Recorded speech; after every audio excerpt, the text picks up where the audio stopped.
Fala, meus queridos, coisa boa a gente poder estar mais um dia juntos. Hoje falando sobre Filipenses capítulo 2. A gente conversou semana passada Filipenses capítulo 1 e tem sido muito poderosa essa série de mensagens onde o Senhor tem falado conosco não somente para um motivo momentâneo, mas também para um motivo futuro. Afinal de contas, toda a instrução que Deus tem dado para mim e para você tem servido para nos levar para um novo lugar, nos levar para um momento novo, nos levar para um ambiente novo, nos levar para uma nova forma de viver. Eu quero aproveitar e pedir que você já compartilhe essa mensagem com quem você ama, né? Se você puder colocar lá, ativar o sininho, você vai receber a notificação. Toda vez que a gente recebe uma informação nova, a gente compartilha com você e você recebe no seu celular. Então, comente também, afinal de contas o YouTube entende que esse engajamento faz parte e é algo relevante, e ele começa então ele mesmo a compartilhar a mensagem. Eu gostaria de dizer que o YouTube vai trabalhar para com que o evangelho seja propagado. Então vamos ler juntos Filipenses capítulo 2, do 1 até o 30. Vamos juntos. O apóstolo Paulo começa dizendo: se há, portanto, qualquer consolo em Cristo, se há algum conforto em amor, se há alguma comunhão no Espírito, e se há alguns entranháveis afetos e misericórdias, completai a minha alegria, para que sejais de semelhante pensamento, tendo o mesmo amor, sendo de um mesmo acordo e de uma mente. Bom, ele começa já uma orientação dizendo quem de fato Paulo é e qual é a instrução que ele está dando. Se há, essa expressão se há, portanto, a melhor tradução seria visto que existe, visto que vocês têm, visto que vocês já carregam um consolo com Cristo. Então, eu gosto das palavras consolo, conforto, comunhão e entranháveis afetos. Consolo, conforto, comunhão. Essas palavras representam algumas características de uma igreja e de um cristão. Primeiro que a palavra comunhão aqui, a palavra koinonia, significa uma participar ou participação de algo comum. A palavra koinonia representa o quê? Ofertar para um propósito comum. Ela também é usada para a palavra generosidade. Então, estar em comunhão é você colaborar para com que o evangelho alcance mais pessoas. Estar em comunhão é você colaborar para com que todos à mesa possam comer da mesma comida. Isso é comunhão. E ele vai seguindo. Entranháveis afetos. Bom, essas entranhas que o apóstolo Paulo fala são consideradas as sedes das emoções, que está descrito lá em Colossenses capítulo 3, verso 12, onde fala sobre essas sedes das emoções, essas entranhas. Ele vai dizer, portanto, se há algum consolo em Cristo, conforto em amor, comunhão no Espírito e entranháveis afetos, completem a minha alegria. Nós falamos aqui semana passada que Filipenses é a carta da alegria, né? É onde 96 vezes falava a palavra chairo, 13 vezes estão escritas aqui dentro dessa escritura. Portanto, é um tempo onde mesmo no meio da dificuldade, da adversidade, o apóstolo Paulo consegue transferir esse espírito, né? Essa vivência em amor, essa vivência em alegria mesmo no meio das suas cadeias e prisões, né? Ele vai dizer, completai a minha alegria, para que sejais de semelhante pensamento, tendo o mesmo amor, sendo de um acordo e uma mente. Deixa eu dar um parênteses aqui. O que é de uma só mente, de um acordo? A palavra acordo é a palavra concorde, ou com a mesma corda. Quando Paulo está dizendo, quando vocês estão andando juntos em acordo com a mesma mente, porque você pode estar no mesmo lugar, mas não está com o mesmo pensamento. Você pode estar no mesmo ambiente, mas não está pensando o que o ambiente está gerando. Por exemplo, quando lá em Atos capítulo 2 fala que, então eles se reuniram, essa palavra homotumadon, eles se juntaram, significa que naquele momento, quando aconteceu o Pentecostes, eles focaram todos em pensar a mesma coisa, em falar a mesma coisa, em sentir a mesma coisa, portanto, o Espírito Santo veio e derramou sobre eles um poder e graça. Paulo está dizendo agora, igreja de Filipos, vocês precisam estar com corda, com a mesma corda, puxando para o mesmo lado. Como é engraçado quando a gente está numa congregação, não é o nosso caso, em que nós estamos falando um assunto. Mas no meio da comunidade tem sempre aqueles líderes que querem se destacar por alguma coisa nova que estão fazendo. Eles têm uma síndrome, eu gosto de dizer a síndrome de Saul, né? Até então não tinha rei, agora eu sou um rei, então eu faço tudo novo, né? Mas, então, a igreja está indo para um lado, mas eles resolvem fazer o quê? Resolvem puxar a corda para o outro. Eu vou fazer do meu jeito, eu acho que o Espírito fala comigo. Sabe aquela síndrome de Arão e Miriam? Pô, se Deus fala com todo mundo, por que nós só temos que ouvir Moisés? Né? Deus fala com a gente também. Então, essa rebelião é romper a corda, é estar em desacordo, sem a mesma corda. Puxando tensões diferentes, fazem com que a igreja não avance, a igreja estagna. Então, Paulo está dizendo para a igreja de Filipe, olha, vocês, nesse segundo capítulo, devem aprender a ter uma mesma mente, estar puxando a mesma corda e amar com a mesma intensidade. Né? Verso 3, que nada seja feito por contenda ou vanglória, mas com humildade na mente, cada um considere os outros melhores do que a si mesmo. Agora tirando aquela ideia de que, cara, nós precisamos entrar num lugar de humildade. Humildade, C.S. Lewis fala, não é pensar menos de si, é pensar menos em si. Então, o falso humilde é aquele que fala, não, eu não consigo, eu acho que não é para mim. Esse é o falso humilde. Porque o humilde de verdade é aquele que pensa nos outros. Paulo está dizendo, olha, não façam nada. Sabe o que me parece às vezes? Que a igreja está passando por algumas lutinhas de liderança, de influência, dizendo, olha, sabe aquele cara que fala assim, eu vou fazer isso aqui porque isso aqui o pastor vai ver. Vou fazer isso aqui porque eu vou ser notado. Então, no versículo 3, ele está dizendo, não faço por contenda ou por vanglória. O que é a palavra vanglória? É uma glória vã, uma glória vazia, uma glória para si mesmo. Não faço por vanglória, mas com humildade da mente, ou seja, considerando os outros superiores. Eu gosto do texto de João 3,30 que fala que ele cresça e eu diminua. Essa expressão foi falada por João quando os discípulos de João chegaram. João, tu sabe que aquele cara que você batizou está batizando mais pessoas do que você? E João fala a seguinte expressão, que ele cresça e eu diminua. Ou seja, o ministério que Jesus carrega é maior do que o meu, deixa ele crescer. E aí, quando perguntaram para Jesus, quem é o maior entre os homens? Ele fala assim, ninguém nascido de mulher é maior do que João Batista. Agora, João apontou para Jesus, que ele cresça, e Jesus apontou para João, ele é o maior. Esse é o reino de Deus, queridos. Quando eu aponto para você e digo que você cresça, e você aponta para mim e diz, não, que você cresça, ambos vamos crescer. Amém? Seguindo. Não atente cada um para suas próprias coisas, mas cada qual também para as coisas dos outros.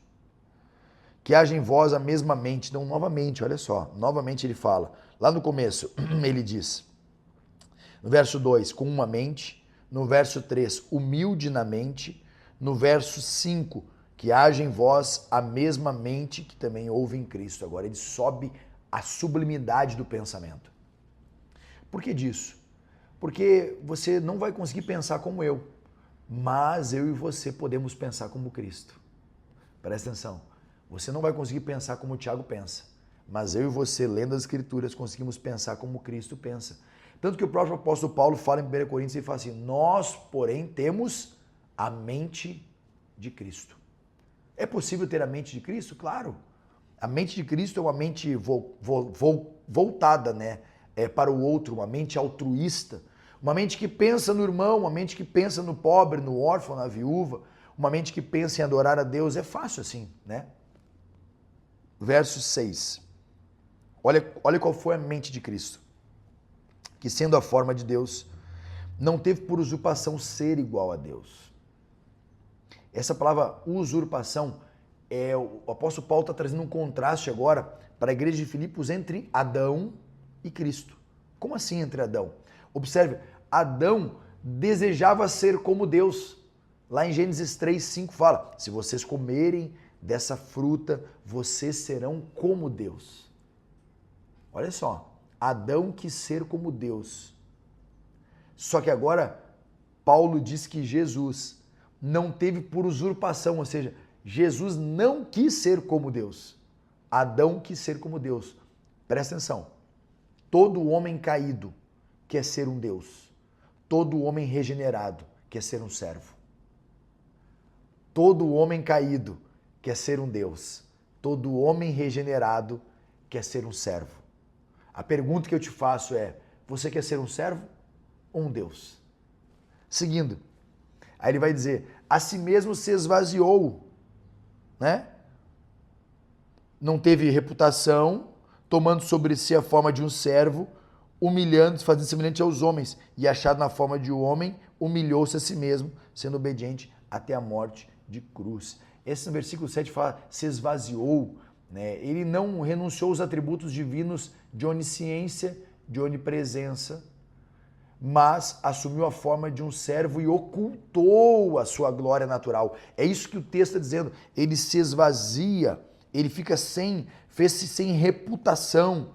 Essa expressão significa o quê? Ele tinha a oportunidade de ser onisciente, onipresente, mas ocultou isso por um momento.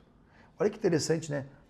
E ele vai dizer o seguinte, ocultou a sua glória natural. João 17,5 vai expressar essa glória. Fazendo essa figura humana, Cristo não somente se assemelhou aos homens, mas ele era verdadeiramente um homem. Então Cristo era 100% Deus e 100% homem, mas ele oculta a divindade para deixar a sua humanidade aparecer. Ei, deixa a humanidade aparecer. Não seja aquele cristão espiritualista. Há uma diferença entre espiritual e espiritualista. O espiritual é aquele que discerne todas as coisas de forma espiritual, mas o espiritualista é aquele que quer aparentar uma espiritualidade externa. Não tem uma aparência de humildade nem de submissão, mas ele tem uma aparência de eu sou espiritual. Esses são os fariseus, né, que Jesus combateu eles. Sejamos nós aqueles que vamos ocultar as glórias recebidas, ocultar os benefícios recebidos. Sabe, o apóstolo Paulo, ele expressa isso o tempo todo.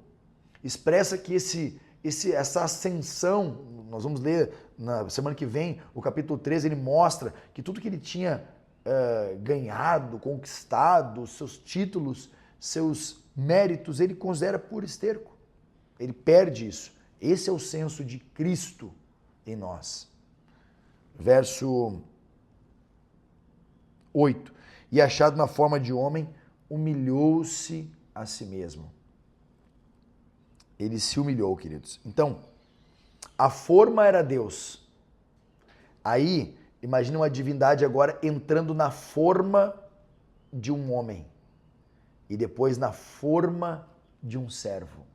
É uma forma cada vez menor. E à medida que aquele bolo vai entrando na forma, pedaços do bolo vão ficando para trás. E aí bota uma forma menor, vão ficando para trás. Ou seja, para você se humilhar inteiramente de Cristo, algumas coisas tu vai ter que cortar da sua vida, né? Vaidades, ambição, vanglória, egoísmo, orgulho, enfim, vai ter que tirar para entrar nessa forma de um servo, o servo sofredor. A Bíblia diz que ele se humilhou e essa palavra tem um paralelo na Septuaginta, lá em Isaías 53, verso 8. Fala sobre a sua humilhação, evidente na vida toda, atingiu o seu ponto culminante com a morte.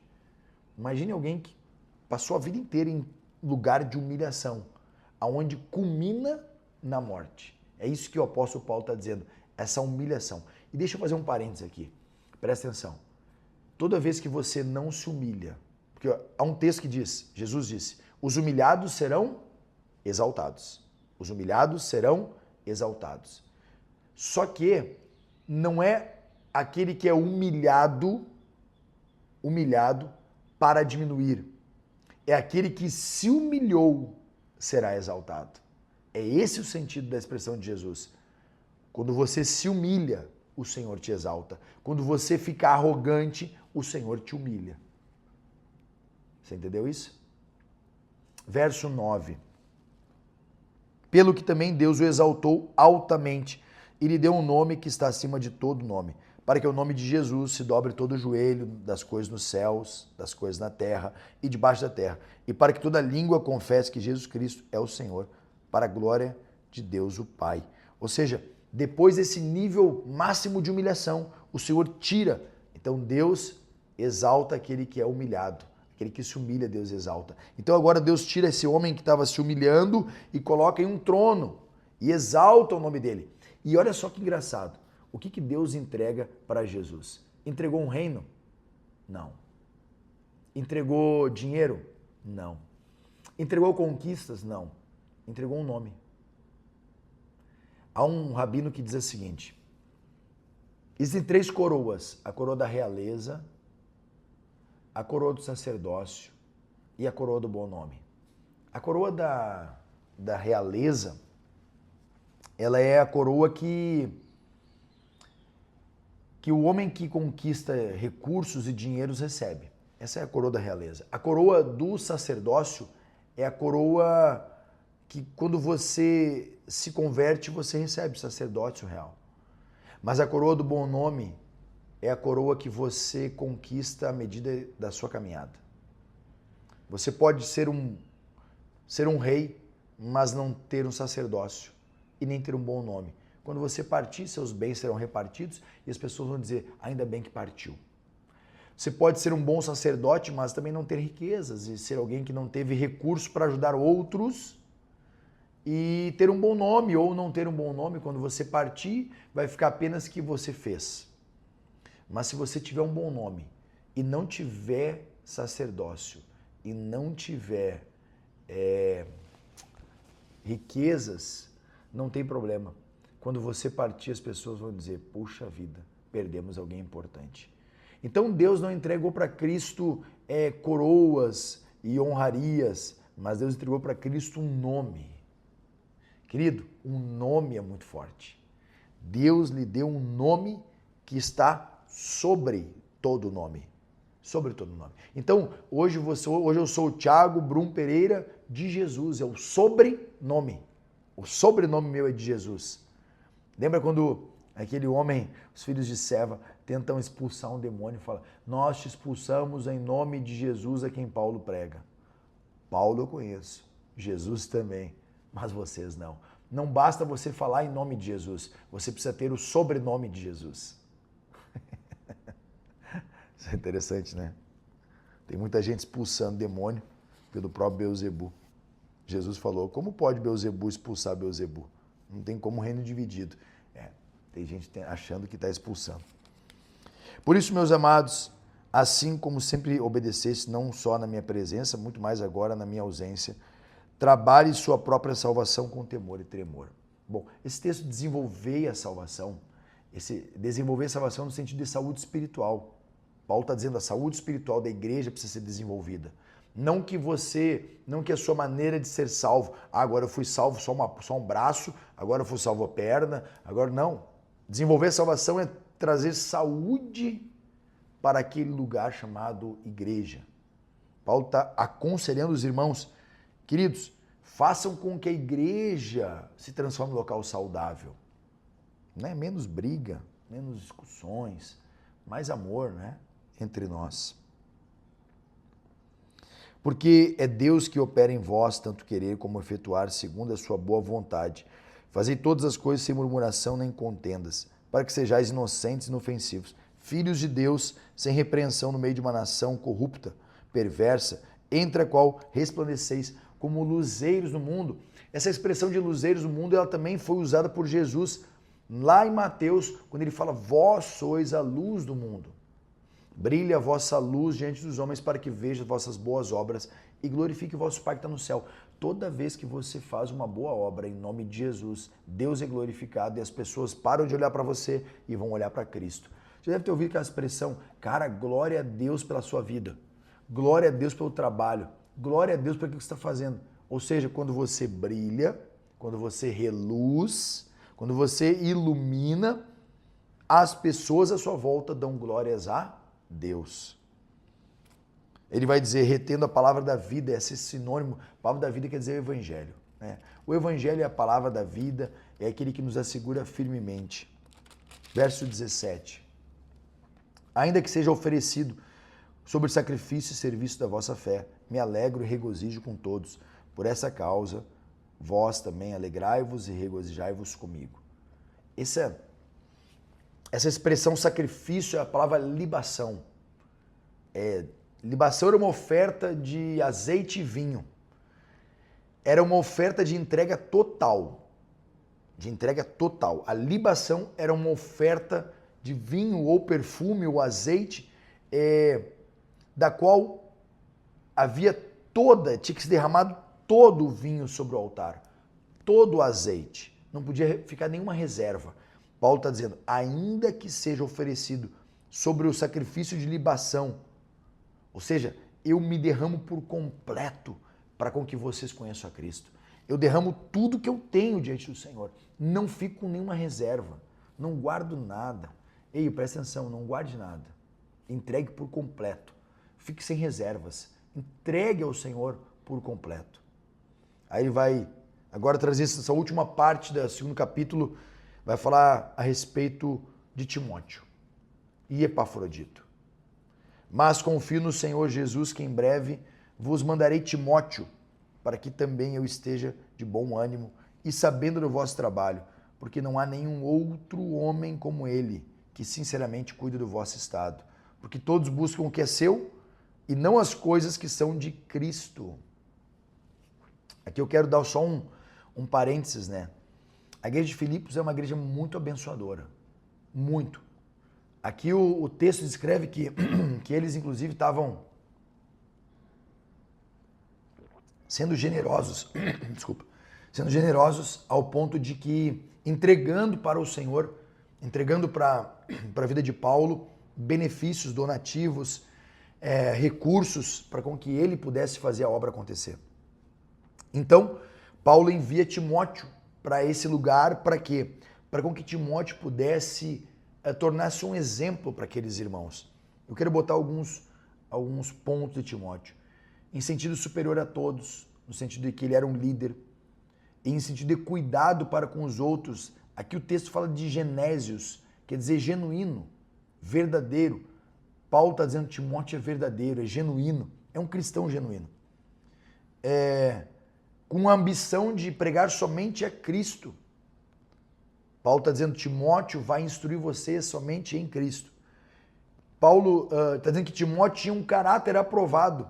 Isso fala em 2 Timóteo 2, verso 15, que o caráter seu, que você seja conhecido com caráter aprovado. Os presbíteros devem ter um caráter aprovado. E por fim, Paulo diz que Timóteo iria servi-los em serviço, como um imitador do próprio apóstolo Paulo, né? Verso 26. Porquanto ansiava por todos vós, e estava muito angustiado. E essa palavra angustiado é a palavra ademonon. Ademonon.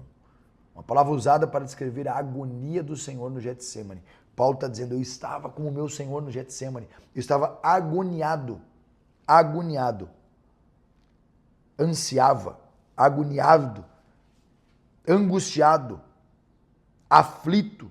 Porque tinhas ouvido que ele estivera doente. Não é assim que a gente fica quando alguém te ouve uma má notícia? O cara ficou aflito, angustiado. Paulo está dizendo, olha, como cristãos, a gente também precisa passar por esse ademonion, que significa uma angústia de dizer, cara, Senhor, me ajuda nisso, ajuda ele, intercedendo para com que ele pudesse ser restaurado da sua enfermidade. E dito e feito, Epafrodito é restaurado, e quando ele é restaurado, ele vai dizer agora, olha só, verso 29, recebei-o, pois, no Senhor, com toda alegria e tratai com grande estima. Olha só, grande estima. Queridos, nós precisamos, como cristãos, aprender a tratar aqueles irmãos que dedicam a vida ao Evangelho com grande estima. Não é bajular, não é idolatrar, mas é tratar em grande estima, ou seja, porque alguns irmãos têm dedicado a vida. Ele vai dizer no verso 30, porque pela obra de Cristo chegou até bem perto da morte. O apóstolo Paulo está usando uma expressão de um soldado num jogo ou num combate que se oferece voluntariamente até a própria vida. Não fazendo caso da sua vida para suprir a falta do vosso serviço para comigo. Ou seja, Paulo está dizendo, queridos, Epafrodito e Timóteo são duas pessoas chaves. Um vai ensinar vocês no caráter, no serviço, na vida, e o outro na entrega. Um no caráter, no ensino, na vida, no serviço, e o outro, Epafrodito, em como deve se entregar pelo Senhor. Portanto, meus queridos, o capítulo 2 nos dá algumas lições, eu quero aqui pautar elas para nós encerrar. A primeira lição: entregue sua vida por amor e não por vanglória. Faça com que a sua vida resplandeça a Cristo e não a você. Segundo, tenha a mesma mente, mesmo acordo, mesmo modo de agir. Colabore para que a igreja alcance seus objetivos, sejam eles os menores ou os maiores. E terceiro, por fim, considere em grande estima homens e mulheres que têm entregado a sua vida por amor a Cristo e a você. E que Deus possa abençoar você grandemente. Até semana que vem. Deus abençoe.